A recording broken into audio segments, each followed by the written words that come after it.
అందరికీ నమస్కారము. 'ప్రేమతో చేరవ' 18వ భాగము. విశాల్ జాను బర్త్‌డే సెలబ్రేట్ చేస్తాడు. కిస్ చేయబోతూ ఉంటే జాను నెట్టివేయడంతో చాలా బాధగా టెంట్‌లోకి వెళ్తాడు విశాల్.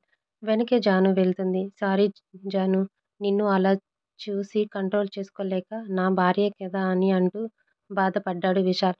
మన పెళ్లి అయి ఇన్ని రోజులయ్యింది. నీకు ఇప్పటికీ నా ప్రేమ అర్థం కాలేదా జాను?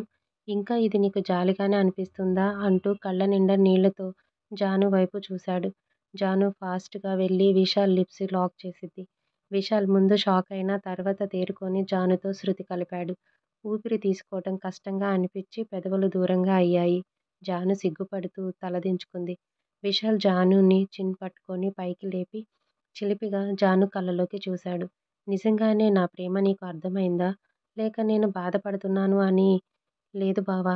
ఇప్పుడు నాకు ఎటువంటి అనుమానమూ లేదు. మరి ఇందాక నెట్టేశావ్ అన్నాడు అనుమానంగా. అది బయట ఓపెన్ ప్లేస్. ఎవరైనా చూస్తే బాగోదని. ఓహో! నిన్ను అలా చూసేసరికి చుట్టూ గమనించుకోలేదు. నిజంగానే అంత బాగున్నానా? హ్మ్. చాలా అంటే చాలా బాగున్నావు. చాలా కష్టంగా ఉంది కంట్రోల్ చేసుకోవటం. ఎవరు కంట్రోల్ చేసుకోమన్నారు? అంది సిగ్గుపడుతూ. అంటే అని చిలిపిగా జాను కళ్ళల్లోకి చూశాడు. జాను ఇష్టమే అన్నట్లుగా తల ఊపి తల దించేసింది. విశాల్ సంతోషంగా జానుని ఎత్తుకొని బెడ్ మీదకి తీసుకొని వెళ్ళాడు. జాను సిగ్గుతో మొహం చేతులతో దాచేసింది. సిగ్గుల్ని దూరం చేస్తూ జానుని తనలో కలిపేసుకున్నాడు విశాల్. హమ్మయ్య! ఒక జంట కలిసేసింది మొత్తానికి. మరి సంధ్య తేజాల జీవితాల్లో ఏం జరుగుతుందో చూద్దాం రండి. ఒకరోజు తేజ హడావుడిగా ఆఫీస్‌కి రెడీ అవుతూ ఉంటాడు. సంధ్య చాలా సంతోషంగా తేజ దగ్గరకు వస్తుంది. సూర్య! సూర్య! అని గట్టిగా అరుస్తూ ఏంటి సంధ్య అంత హ్యాపీగా ఉన్నావ్? కిరణ్ అన్నయ్య ఫోన్ చేశాడు. మావయ్యకి స్పృహ వచ్చిందంట. తేజకి ఏం అర్థం కాక చూశాడు. ఓహో! సారీ నీకు తెలీదు కదా! మా మావయ్య యాక్సిడెంట్ అయ్యి హాస్పిటల్‌లో ఉన్నాడు. కిరణ్ అని అక్కడ ఒక డాక్టర్ తనే అన్నీ చూసుకుంటున్నాడు అని అంతా చెప్పింది. మావయ్యకి స్పృహ వచ్చిందంట. అవునా? Very good. మరి మనం వెళ్దామా? ఏ ఊరు? ఏ హాస్పిటల్? అవసరం లేదు తేజ. అన్నయ్య మావయ్యని తీసుకొని వస్తున్నాడంట అని చాలా సంతోషంగా ఎక్సైట్ అవుతూ ఉంది. సంధ్య అలా ఎక్సైట్ అవుతూ ఉంటే తేజ అలాగే చూస్తూ ఉన్నాడు. ఏంటి సూర్య అలా చూస్తున్నావ్? నిన్ను ఇలా హ్యాపీగా చూసి ఎన్ని రోజులైందో తెలుసా?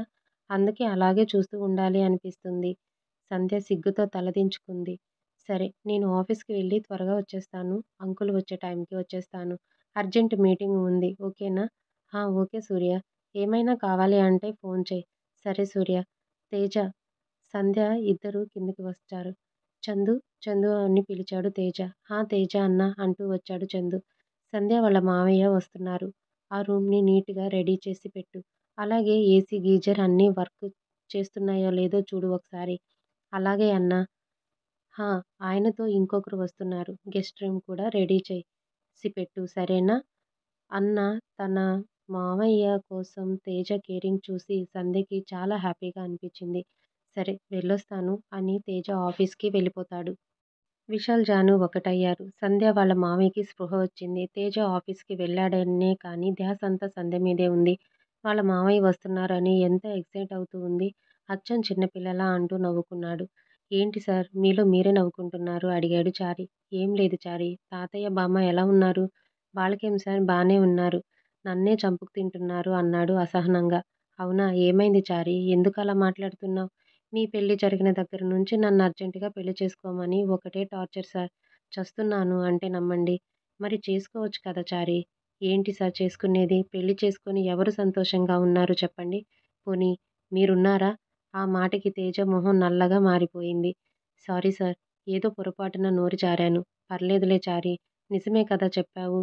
కానీ ఈ మధ్య సంధ్యలో చాలా చేంజ్ కనిపిస్తుంది చారి. నాతో చాలా బాగా ఉంటుంది. నేనే అనవసరంగా పిచ్చి పిచ్చిగా ఆలోచిస్తున్నాను అనిపిస్తుంది. అవునా సార్? మరి అనవసరంగా అనుమానిస్తున్నారు. ఏమో సార్ ఇష్టం లేకపోతే మీతో ఎందుకు క్లోజ్‌గా ఉంటారు? అసలు పెళ్ళే చేసుకునేవారు కాదు కదా! ఏదో మీ గురించి చెప్పలేదు అని కోపం ఉండి ఉండొచ్చు. కొన్ని రోజులు నాకు అదే అనిపిస్తుంది. చారి చూద్దాం. అవును నీ సంగతేంటి? నా సంగతేముంది సార్? అదే శ్రీవల్లి సార్ పెద్దగా అరిచాడు చారి. తూ తూ భయపడ్డాను కదా చారి. ఎందుకలా అరిచావ్? మీకు మీకు ఎలా తెలుసు సార్? ఇది నాకంతా తెలుసులే చారి. ఇంతకీ ఎప్పుడు చెప్తున్నావు నీ మనసులో మాట? చెప్పాలి సార్. కానీ భయంగా ఉంది. ఎక్కడ నో అంటుందో అని. ఏం అనదులే చెప్పేసేయ్ నేను చూసుకుంటాను. నో అంటే సరే సార్ అని మీదేం పోయింది చెప్పేయ్ అంటారు కానీ, తన దగ్గరికి వెళ్తే నాకు నోట్లో నుంచి మాట రావట్లేదు అనుకున్నాడు చారి మనసులో. ఈసారి పెళ్లి చేసుకోమని గొడవ చేస్తున్న బామ్మ, తాతయ్యలను గుర్తు చేసుకో. అదే వస్తుంది. ఏంటి సార్ అన్నాడు చారి అర్థం కాక. నోట్లో మాట అన్నాడు తేజ వెటకారంగా. నేను మనసులో అనుకున్నది మీకెలా తెలుసు సార్? ఎలా అంటే నువ్వు టెన్షన్‌లో పైకనేసావు కాబట్టి. ఓహో! అని చారి బుర్ర గోక్కుంటూ బయటికి వెళ్ళాడు. చారిని చూస్తూ పని చేసుకుంటూ ఉంది శ్రీవల్లి. అబ్బా! ఎంతకాలం ఇలా కంటి చూపుతో అంటూ చూస్తూ ఉంటావే? వెళ్ళి నీ మనసులో మాట చెప్పేయొచ్చుగా అంది పక్కనే ఉన్న తన ఫ్రెండ్. ఏమోనే భయంగా ఉంది. నో చెప్తే పరువు పోతుంది. ఎహే! ఆపు. ఎన్ని సార్లు అడిగినా ఇదే మాట నో చెప్తాడు అని నెగెటివ్‌గా థాట్ చేస్తావు. ఎందుకు? నాకు తెలిసి తను కూడా నిన్ను లవ్ చేస్తున్నట్టున్నాడు. అవునా? ఎలా చెప్పగలవే అలా అని? ఈ ఆఫీస్‌లో అమ్మాయిలు ఎవరు పలకరించినా హాయ్ అని వెళ్ళిపోతాడు. ఒక్క నువ్వు మాట్లాడితేనే ఇంకా మాట్లాడుతూ కావాలంటే చూడు అని చారి దగ్గరికి వెళ్ళింది శ్రీవల్లి ఫ్రెండ్. హాయ్ చారి గారు. హాయ్ అని మళ్ళీ తన పనిలో పడ్డాడు చారి. చూసావా? ఇప్పుడు నువ్వెళ్ళి మాట్లాడి చూడు. హాయ్ చారి గారు. శ్రీవల్లి. కాఫీ పదండి అని చేస్తున్న పని కూడా మధ్యలో వదిలేసి వెళ్ళిపోయాడు. శ్రీవల్లి తన ఫ్రెండ్ వైపు చూసి నవ్వింది. నువ్వు చెప్పింది నిజమే అన్నట్లు. ఆఫీస్ వర్క్ కంప్లీట్ చేసుకొని తేజ ఇంటికి వచ్చాడు. తేజ వచ్చేసరికి హాల్‌లో ఎవరో కూర్చొని ఉన్నారు. సంధ్య తేజకి ఎదురు వెళ్లి చేతిలో బ్యాగ్ తీసుకుంది. ఈ మధ్య ఇది సంధ్య కూడా చేస్తుందిలెండి వైఫ్‌లాగా. తేజ వచ్చేశావా? రా మావయ్య వచ్చేశారు. పరిచయం చేస్తాను అని లాక్కొచ్చింది తేజని. మావయ్య ఈయన తేజ మీ కొడుకు. సంధ్య వాళ్ళ మావయ్య. అర్థం కానట్లు చూస్తారు. అదే మావయ్య మా ఆయన అంది నవ్వుతూ. తేజని చూస్తే ఆయనకి ఎక్కడో చూసినట్లు అనిపించింది.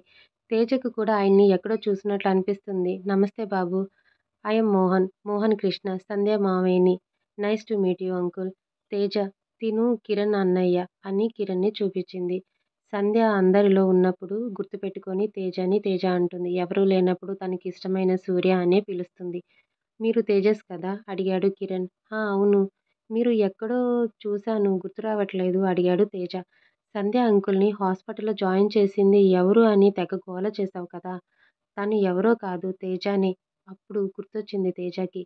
ఏదో పని ఉండి ఆ ఊరు వెళ్ళాడు తేజ. దారిలో ఒకచోట జనం గుంపుగా ఉన్నారు. ఏదో యాక్సిడెంట్ అయినట్లు ఉంది. అంబులెన్స్ కోసం వెయిటింగ్ చేస్తున్నారు చెప్పాడు డ్రైవర్. తేజ కారు ఆపించి ఆ వ్యక్తిని తన కారులో ఎక్కించాడు. అప్పటి వరకు ఆ వ్యక్తి స్పృహలోనే ఉన్నాడు. తేజని చూసి థాంక్యూ కూడా చెప్పాడు. తర్వాత స్పృహ కోల్పోయాడు.